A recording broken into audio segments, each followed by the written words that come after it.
Hello, Dan the Man fans, and welcome back to another Pokemon meta update. That's right, we are in the month of September, and I can't wait because at the end of the month, just in time for the Dortmund Regionals, we are getting Stellar Crown. It releases on the 13th of September, and there's going to be some amazing new decks. But until then, we are still in the Shrouded Fable format, and we are going to be looking at the top 10 decks based on cups, challenges, and other results that we have found on like Limitless TCG and other websites. So without further ado, let's have a look at the top decks.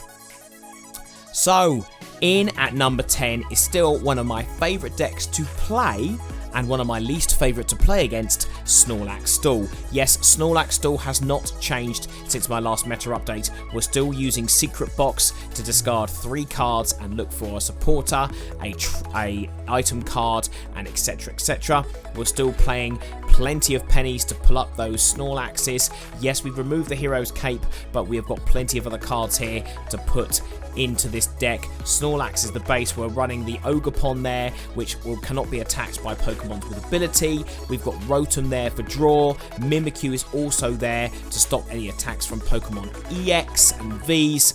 This deck is just a solid deck to play. If you are patient and you can sequence it properly, it is still a very good deck to play. However, people know how to counter it, and if you're playing against the new Petulant EX, which has that auto switch, you are going to suffer. So that is why this deck is currently number 10, but it is still worth a try, and I definitely think about playing this at the Baltimore Regional this weekend. Right then, in at number 9, yes, it is still the world champion, the world-defining deck, but Iron Thorns, I think, is coming in at number 9. People know how to play against this deck.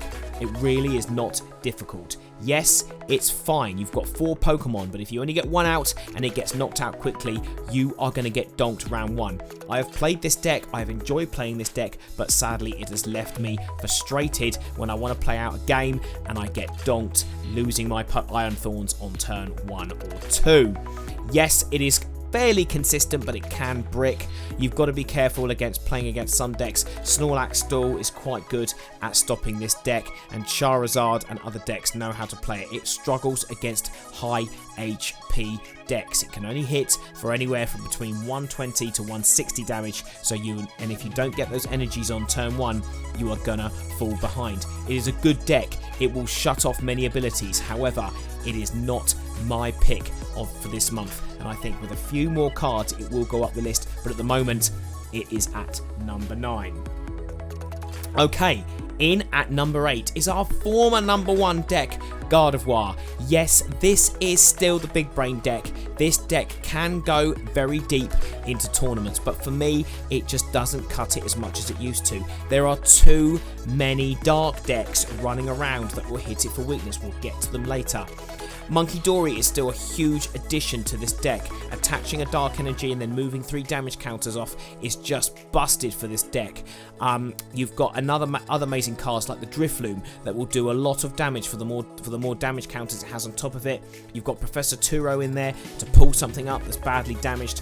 Unfair Stamp to knock your opponent down to 2 cards, because obviously you're playing a few single prizes. This deck can still hit for a lot of damage, and the Fluttermane finishes it off there by switching off an ability. However, it is just currently not good enough because there is too much running around to play against it and hit it for weakness. So that is why it is my number 8 pick for this month.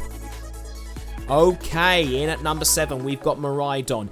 Yes, for the first time in a long time, this goes above Gardevoir. Why? Because it is just a massive turbo deck.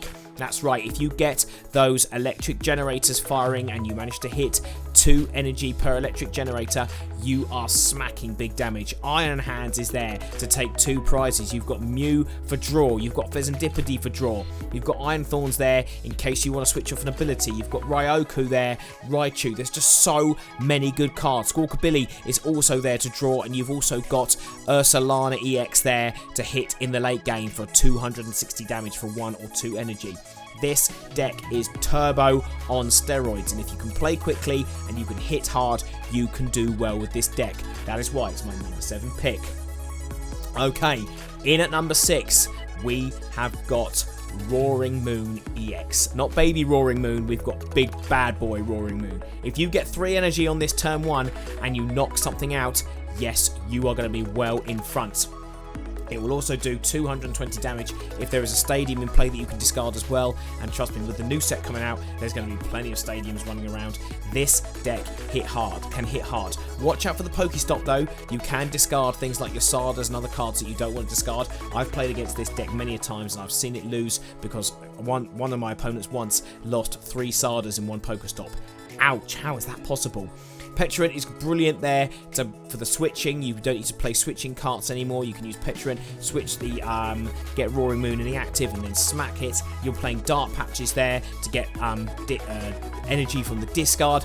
This deck can hit really hard and it is very, very quick. And if you're good with this deck, you will go far into tournaments, potentially hitting kind of top 8 in cups and potentially day 2 at a regional.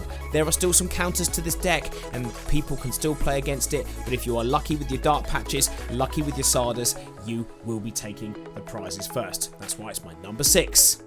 In at number 5, we have got Baby Roaring Moon. Oh my god, I played against this at the weekend at my local cup and I absolutely got butchered. I was playing Lugia and I'll tell you what, when this deck fires, it fires. Baby Roaring Moon is a card to be scared of. Attach that Ancient Booster energy, it gives it 200 HP and just makes it absolutely busted. You are hitting 70 damage and then for each ancient card in the discard you're doing an additional 10 damage. This can knock out 330 HP Charizards. Well, Walking Wake is in there because it's brilliant to discard and also it's only got a 1 retreat cost, so it's better than Miraidon. Fluttermane is in there to stop abilities and also get in the discard. You've got Great Tusk for additional to get that into the discard as well.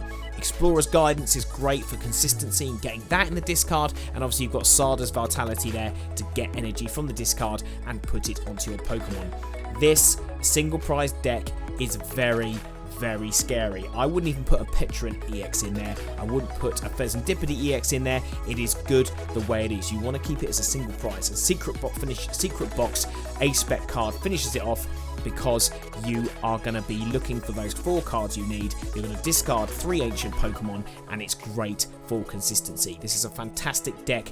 I hated losing to this the weekend, but it has made me rethink my strategy and I might give this deck a go at my next tournament. In at number 4, we've got the amazing Raging Bolt with Tealmask Ogerpon EX. This deck hits hard. This is turbo. This deck is turbo. You get those energies on. You use those Sarda's Vitalities. You play Pheasantipede for draw. This deck, tell you what, when it gets going, it is hot. If you like games where you want to be over very quickly, you're playing a best of 3 in 50 minutes, this deck can hit very quickly. For 3 energy, you can do 210 damage, and you can do that consistently each turn. Use those Pokegears, you've got 3 of them. Get the supporter cards you need, particularly the Sarda. Get the boss, potentially, and you are going to be doing a lot of damage. This deck has done very well online. It's going to do very well at other tournaments, and this is why it's my number 4 pick. In at number 3 is still my favourite / least favourite deck, Charizard EX. My son, the same cup I went to, he won his first cup. He got the Players' Champions mat. He won with this build. This exact 60 is what he won with. He played it like a champion. He said the addition of Duskull and Dusknoir is what made the deck for him. He loved nothing more than exploding, going behind on prizes, using Counter Catcher to get something up, putting 13 damage counters on something, and then hitting Charizard and doing more damage. He said this is the best build of this deck he's ever played with, and he's very much looking forward to putting Briar in there when Stellar Crown becomes legal. Yes, Charizard is still at number 3. It can still have some inconsistencies. If you lose your Pidgeot or you put down a Luminion or something else too early, you can be in trouble, but this deck hits hard, and with the addition of Dusknoir, you can now control the prize trade, and you can also put a lot of damage counters on other Pokemon. That is why this is my number 3 choice. In at number 2, and yes, I played this at the weekend and I absolutely sucked with it.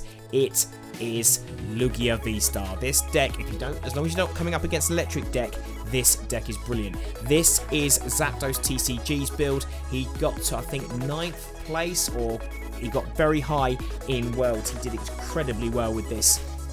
And this deck is consistent. His build, I should have played his build. I played a different one where I played less research and I played less ball search. I played only 2 great balls and I didn't play as much kind of searching cards, and I didn't do as well. This is the deck I should have played. Carmine is brilliant. If you've got this, if you've got Carmine and you've got maybe 2 Archeops, you can get them in the bin turn 1. Turn 2, get Lugia VSTAR out, then you are firing. The amount of times I've only managed to get 1 of those Archeops out and it's just left me in massive trouble. So this deck is incredible. As you play it properly and you use this build, I think you could go on to win plenty of tournaments. For me though, I chose the wrong build and I absolutely sucked at my cup, the one that my son won at, but never mind, we live and learn. A couple of weeks back though, it did get me 3rd place, so Lugia VSTAR is number 2.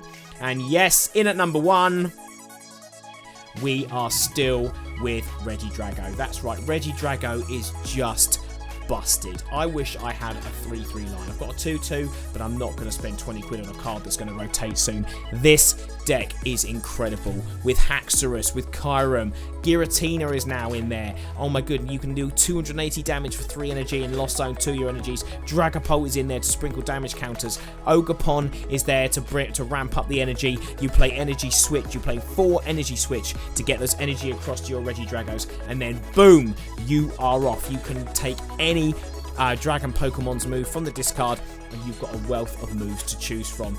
And even Lucha is there to even put the 1 additional damage counter down to get things like Charmanders and to get other 70 HP Pokemon. This deck is winning. It will probably make many top 8. It had at least 3 or 4 in the top 8 of Worlds. It's going to do very well at Baltimore, and even with Stellar Crown and the other decks that are coming out with that, this deck is still going to go deep at Dortmund. Will I play this deck? Sadly not. I'm not going to spend my money on the cards, but if you have the cards, play this deck. I was at a challenge recently and it won. I was at a cup recently, this deck won.